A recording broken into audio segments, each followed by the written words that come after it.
जैसा कि last episode में हमने देखा कि जियान को जितवाने के लिए प्रेसिडेंट फामा ने उसे कई सारी चीजें दी थी याली के खिलाफ जीत पाए। वहीं अब हमें जियान के पापा जीहान को दिखाते हैं जो याफी से बातें कर रहे थे। याफी उन्हें नयन रैन के ग्रैंडपा के पॉइजन के बारे में सब सच्चाई बता देती है और उनसे कई सारी बातें भी करती है। वहीं अब जियान भी आ पहुँचता है और अपने डैड को देखकर काफी खुश होता है। उसके डैड और वो फिर बातें करने लगते हैं और वो बाहर घूमने के लिए भी निकलते हैं। वहाँ का मौसम उन्हें कुछ ठीक नहीं दिखता और साथ ही साथ हमें जियान के मूड को भी दिखाते हैं जो बिगड़ा हुआ था। असल में जियान कल के होने वाले मैच के बारे में ही सोच रहा था, क्योंकि अगर वो कल का मैच नहीं जीतेगा तो उसको अपने टीचर को जगाने वाली मेडिसिन नहीं मिल पाएगी। अब जियान अपने फादर से 3 ईयर एग्रीमेंट की बातें करने की कोशिश करता है, लेकिन उसके फादर उसे बीच में ही रोककर एल्केमिस्ट कंपटीशन के बारे में पूछने लगते हैं। और अब जियान उन्हें सारी सच्चाई बता देता है और अपने टीचर के बारे में भी बता देता है कि मेरी लापरवाही की वजह से वो मेरे से दूर चले गए। लेकिन अब उसके फादर उसे समझाते हैं कि तुम्हारे टीचर ऐसा नहीं सोचते होंगे कि तुम्हारी लापरवाही से उन्हें जाना पड़ा है। वो तुम्हें ब्लेम नहीं करते होंगे और अब तुम्हें अपने पास से निकलकर प्रेजेंट में जीना सीख लेना चाहिए। और अब ऐसी ही बातें कर ही रहे होते हैं कि जियान की वही नींद लग जाती है और उसके सो जाने के बाद उसका डैड उसको उसके रूम में ले जाते हैं। अब जियान सुबह उठता है जहाँ उसे अपने सामने आइस एम्परर दिखते हैं और वो उनसे अपने डैड के बारे में पूछता है, जिस पर आइस एम्परर कहते हैं कि शायद वो चले गए क्योंकि उनके आने का पर्पस पूरा हो चुका था। वो अब और ज्यादा यहाँ रुककर तुम्हें तुम्हारे गोल से डिस्ट्रैक्ट नहीं करना चाहते हैं। अब जियान फिर आज के मैच के लिए अंदर जाने लगता है और वहीं अब सभी जगह सैनिकों की भी अच्छी पहरेदारी कर दी जाती है। अब जियान मैच एरिया के अंदर जाता है और अब मैच शुरू किया जाता है। उन सभी को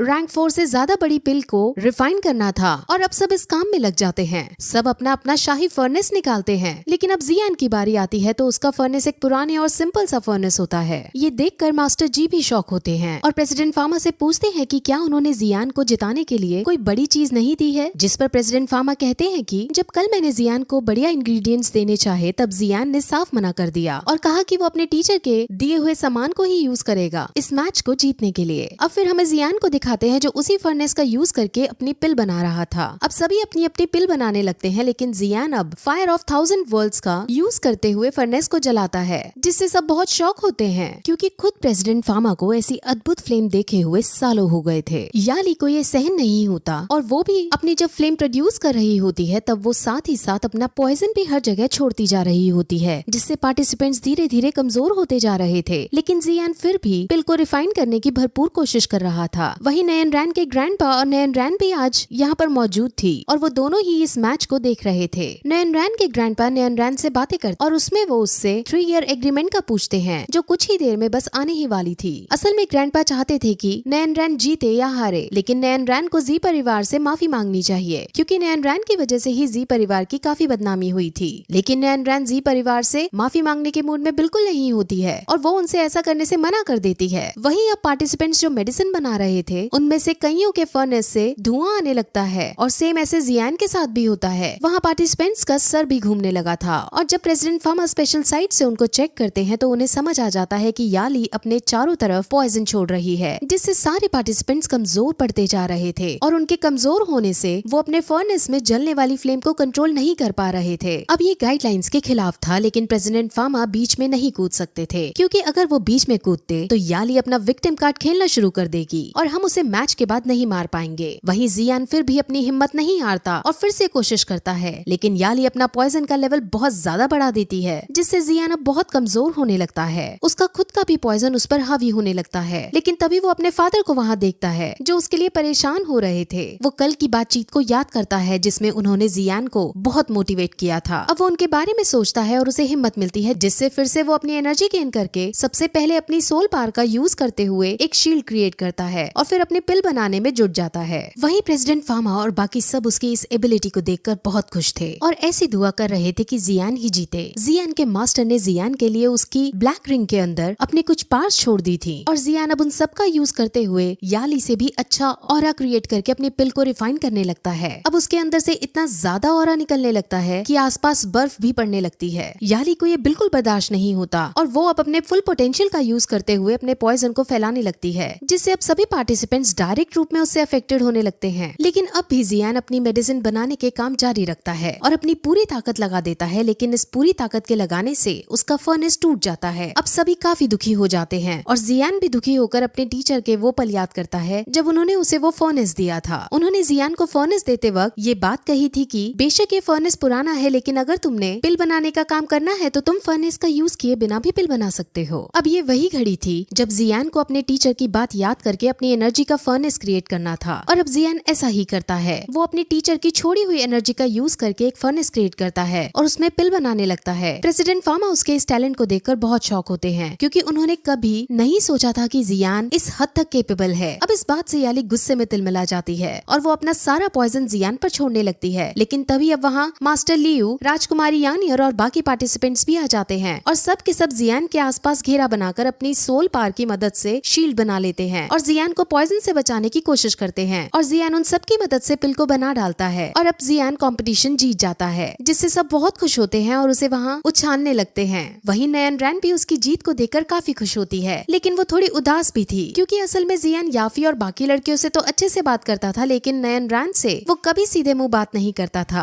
अब इस बात से नयन रैन और उसके ग्रैंडपा दोनों दुखी थे, क्योंकि नयन रैन कहीं न कहीं जियान को पसंद करने लगी थी और ग्रैंडपा जियान को अपने साथ अपनी क्लैन से मिलाना चाहते थे। असल में अभी भी उन्हें ये नहीं पता था कि ये लड़का वही जियान फैमिली का जियान है जिसके साथ उसका 3 ईयर एग्रीमेंट का मैच होने वाला है। वही जियान ये देखता है कि उसके पापा उससे बिना मिले यहाँ से बाहर जा रहे हैं। वो उनके पास जाना चाहता था, लेकिन उसे पता चलता है कि अगर अब इस समय वो अपने पापा के पास चला जाता है तो उसके लिए वापस लौट कर आना बहुत मुश्किल हो जाएगा। लेकिन अब वो ये भी महसूस करता है कि इस मैच की वजह से वो अब पावर ड्रेन हो गया है, जिसकी वजह से वो वहीं बेहोश हो जाता है। यानी याली जो हार चुकी थी वो अब अपनी जान बचाने के लिए तुरंत वहाँ से भागने लगती है, लेकिन आइस एम्परर और बाकी सभी उसके पीछे पड़ जाते हैं और आइस एम्परर अब उसके सामने जाकर सीधे उसे पकड़ लेते हैं। वहाँ मास्टर जी आ पहुँचते हैं और याली भी उनसे अपनी जान की भीख मांगने लगती है और कहती है कि मैं चू एम्पायर के सारे सीक्रेट्स आपको बता दूंगी और आपके लिए गुप्तचर भी बन जाऊंगी। लेकिन आइस एम्परर उसे फिर भी जान से मार डालता है। मास्टर जी आइस एम्परर से थोड़ा नाराज होता है, क्योंकि उन्हें चू एम्पायर के सीक्रेट्स पता चल जाते, लेकिन आइस एम्परर उसे समझाते हैं कि ये जब अपने ही देश के लिए वफादार नहीं है तो हमारे लिए क्या होगी। अब इस बात को लेकर हमें दोनों के बीच में मतभेद नजर आता है और दोनों अलग अलग दिशा में चले जाते हैं। वहीं बेहोश जियान को अब रेस्ट की जरूरत थी, इसीलिए और तो उसे अपने कमरे में सुलाकर चले जाते हैं और जियान सपने के अंदर अपने टीचर को थैंक्स बोलता है, क्योंकि उन्हीं की वजह से वो आज इस कंपटीशन को जीत पाया है। अब जियान फिर सो कर उठता है, जहाँ वो अपने सामने एक सेविका को देखता है। वो सेविका जब उसे अपना नाम जूनर बताती है तो उसे जी जूनियर की याद आ जाती है। अब सेविका उसे प्रेसिडेंट फार्मा के पास ले जाती है, क्योंकि प्रेसिडेंट फार्मा ने उसे उसका इनाम देने के लिए बुलाया होता है। वहीं नयन रैन जो अपने ग्रैंडपा के घर में उनकी देखभाल कर रही थी, उसके ग्रैंडपा उसे वापस यूनियन सेक्ट के अंदर जाने को कहते हैं, क्योंकि अब 3 ईयर एग्रीमेंट आने ही वाला था और उसे अब वहाँ जाना था। नयन रैन अब इस मैच में हार नहीं सकती थी, क्योंकि अगर वो हार जाती है तो पूरे यूनियन सेक्ट की बदनामी होने वाली है, इसीलिए वो अब किसी भी कीमत पर इस मैच को जीतना ही चाहती थी। वहीं जियान को उसका इनाम यानी सोल पावर को रेस्टोर करने वाली मेडिसिन मिल जाती है और जियान बहुत खुश होता है और घर जाने लगता है। लेकिन तभी रास्ते में उसकी टक्कर एक आदमी से हो जाती है और जैसे ही उसकी टक्कर होती है वैसे ही वहाँ समय रुक जाता है और वहाँ क्वीन मेडुसा फिर से बाहर आती है। जियान समझ जाता है कि पिछली बार मेरी सोल पावर इसलिए इनफ नहीं पड़ पाई क्योंकि क्वीन मेडुसा मेरी सोल पावर खींचकर अपने आप को बार बार बाहर निकालने की कोशिश करती रही है। अब क्वीन मेडुसा उसे कहती है कि अगर तुम्हें रेसिपी मिल गई है तो तुम जल्दी से रैंक 6 की पिल जो सोल पावर को रेस्टोर करती है वो बनाना शुरू कर दो, जिसपे जियान उसे मना करता है और कहता है कि वो सिर्फ 4थे दर्जे का ही एल्केमिस्ट है, वो रैंक 6 की पिल कैसे बना पाएगा भला। लेकिन क्वीन मेडुसा जियान के बारे में सब जानती थी कि उसने कैसे कैसे कारनामे कर रखे हैं। वो कहती है कि तुमने आइस एम्परर के लिए रैंक 6 की पिल बना रखी है और तुम अब रैंक 6 की पिल बना सकते हो, इसलिए तुम जरूर इस पिल को बनाओगे और अगर तुम ऐसा नहीं करोगे तो तुम मारे जाओगे। जियान को वैसे खुद के लिए भी वो पिल चाहिए थी, इसीलिए वो अब और ज्यादा देर ना करते हुए सीधे अपने घर जाकर अपने पापा को ढूंढता है। लेकिन घर जाने पर उसे सिर्फ अपने पापा का लेटर दिखता है जिसमें वो कह रहे थे कि वो अब यहाँ से जा रहे हैं क्योंकि वो तुम्हारे गोल में बाधा बनना नहीं चाहते।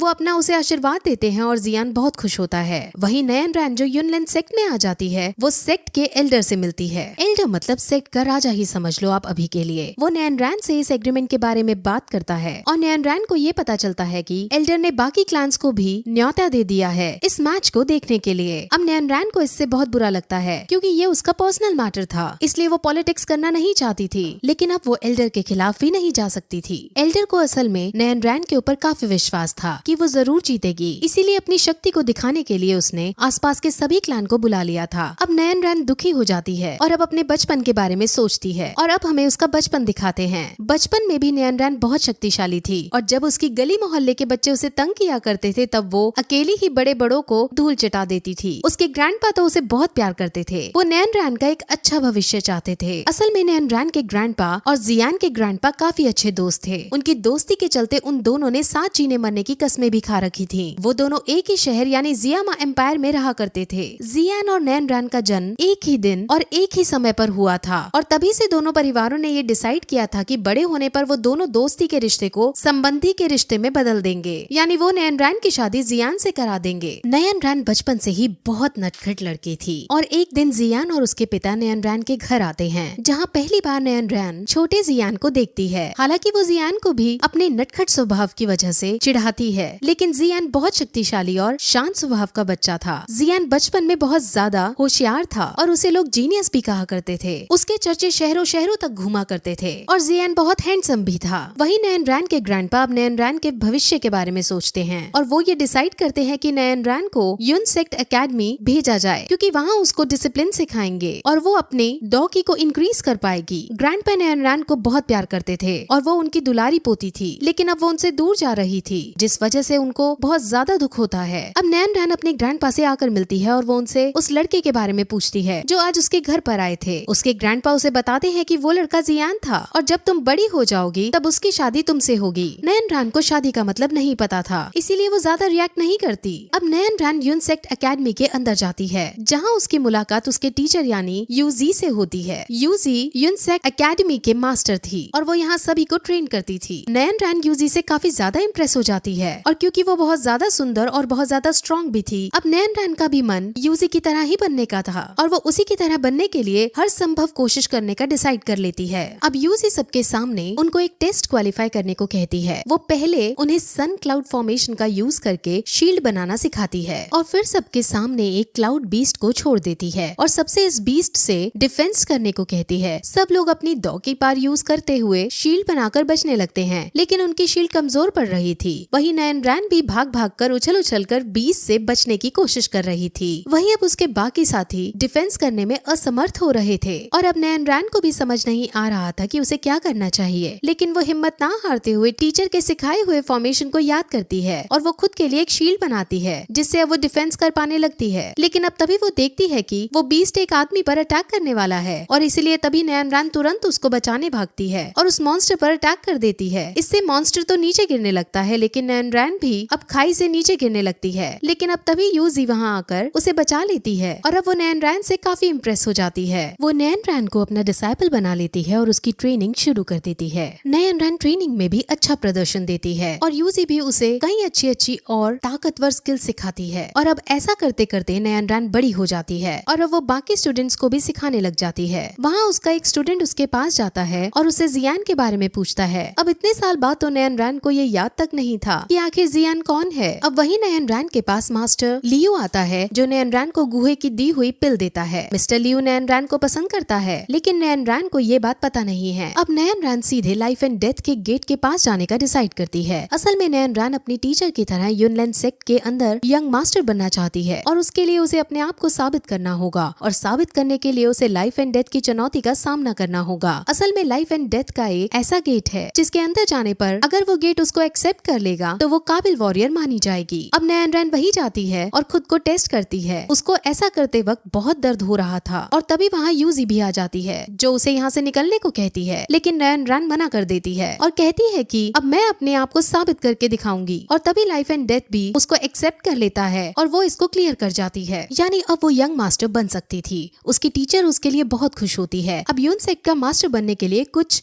स्ट्रिक्ट रूल्स होते हैं, जिसमें से पहला रूल ये है कि मास्टर ऑपोजिट सेक्स के साथ करीब नहीं जा सकता। अब ये रूल नैन रैन के लिए आगे बहुत खतरा बनने वाला है। अब नैन रैन अपने ग्रैंडपा से जाकर मिलती है और उनसे आशीर्वाद लेती है, क्योंकि आज उसको मास्टर बनाया जाने वाला था। उसके ग्रैंडपा उसे आशीर्वाद देते हैं, लेकिन अभी उन्हें ये नहीं पता था कि यंग मास्टर शादी वगैरह नहीं कर सकते हैं। उसके ग्रैंडपा अब उससे जियान के बारे में बात करते हैं और कहते हैं कि इससे तुम्हारी शादी होने वाली है। नैन रैन इससे पहले कि कुछ बोल पाती वहाँ एल्डर आ जाते हैं और उसको अपने साथ ले जाते जाते हैं और अब उसको यंग मास्टर बनाने की सेरेमनी की तैयारी शुरू हो जाती है। अब नयन रैन बहुत ज्यादा टेंशन में आ जाती है क्योंकि अब उसे समझ नहीं आ रहा था कि उसे क्या करना चाहिए। वो अपने ग्रैंडपा को जानती थी कि उनके लिए जान जाए पर वचन ना जाए वाली फिलॉसफी सबसे ज्यादा मायने रखती है। अब जी फैमिली के साथ किए गए वादे को नहीं तोड़ सकते हैं, लेकिन उसे अपने सपने भी पूरे करने थे। उसे अब समझ आ जाता है कि अब अपने सपने के लिए ग्रैंडपा के वादे को ठुकरा दिया जाए या फिर ग्रैंडपा के वादे के लिए अपना सपना ठुकरा दिया जाए। अब इस प्रॉब्लम को वो अपनी टीचर यूजी से डिस्कस करती है और यूजी उसे ये कहती है कि एक बार तुम लड़के के बारे में जान लो और अगर तुम्हें वो लड़का पसंद आ जाए तो तुम्हें जैसा ठीक लगे वैसा कर लेना। अब फिर सेरेमनी स्टार्ट की जाती है जहाँ अब स्टेज पर नयन रैन को बुलाया जाता है, लेकिन तभी रास्ते में उसे मास्टर लियू दिखता है। मास्टर लियू उसे जियान के खिलाफ भड़काता है और उसे जियान की सारी सच्चाई बता देता है कि बचपन में भले ही वो एक जीनियस था, लेकिन आज की डेट में वो सिर्फ एक यूजलेस इंसान है। उसके पास कोई पावर्स नहीं है और उसने अपनी डॉगी को भी 3 साल पहले खो दिया है। अब नयन रैन बहुत दुखी हो जाती है और दुखी मन के साथ ही सेरेमनी के अंदर जाकर यूजी से सामान प्राप्त करती है और यूजी भी उसे तलवार देकर यंग मास्टर घोषित कर देती है। लेकिन तभी उसकी एक स्टूडेंट भीड़ से खड़ा होता है और कहता है कि आपकी शादी तो जियान से होने वाली है, तो आप कैसे हमारी यंग मास्टर बन सकती हैं? अब ये सुनकर सभी तरफ हल्ला मच जाता है क्योंकि अब नयन रैन का यंग मास्टर बनना रूल्स के खिलाफ था। लेकिन नयन रैन सबसे कहती है कि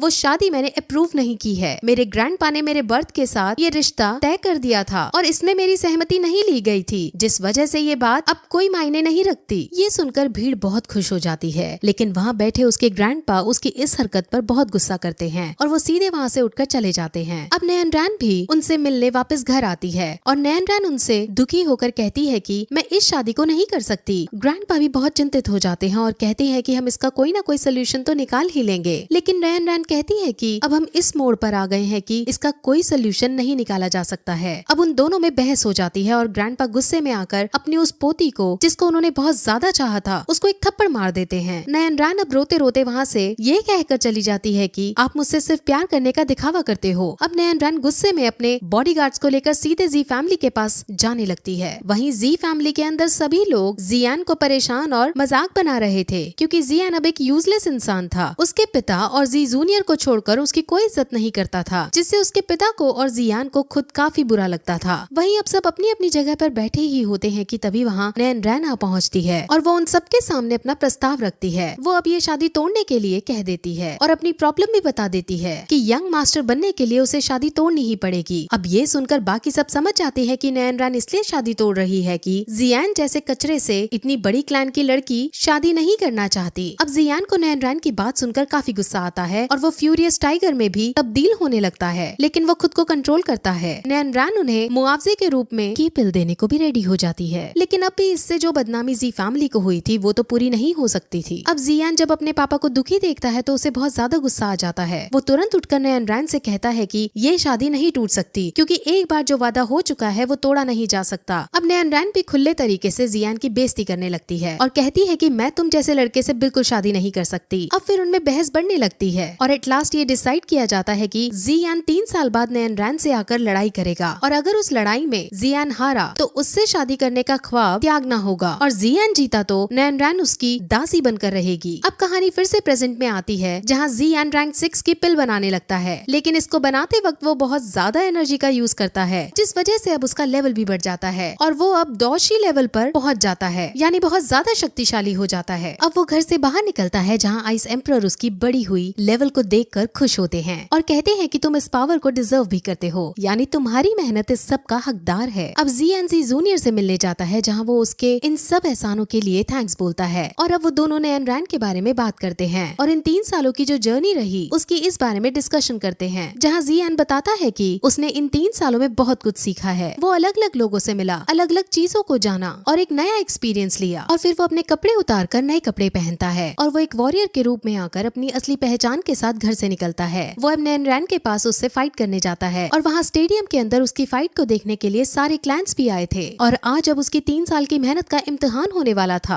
आज का दिन बहुत बड़ा था और आज का परिणाम उसके और उसके परिवार का भविष्य पूरी तरह से बदल देने वाला था। अब उनकी लड़ाई अगले सीजन में दिखाई गई है जो अभी रिलीज नहीं हुई है और जब वो रिलीज होगी हम उसको अपलोड जरूर करेंगे। सो अगर आपको हमारी ये सभी सीरीज पसंद आई हो तो हमारे चैनल को सब्सक्राइब जरूर करें, जिससे हमें बहुत ज्यादा मोटिवेशन मिलता है। सो आपसे अब हम अगली वीडियो के अंदर मिलेंगे। सो तब तक के लिए बाय।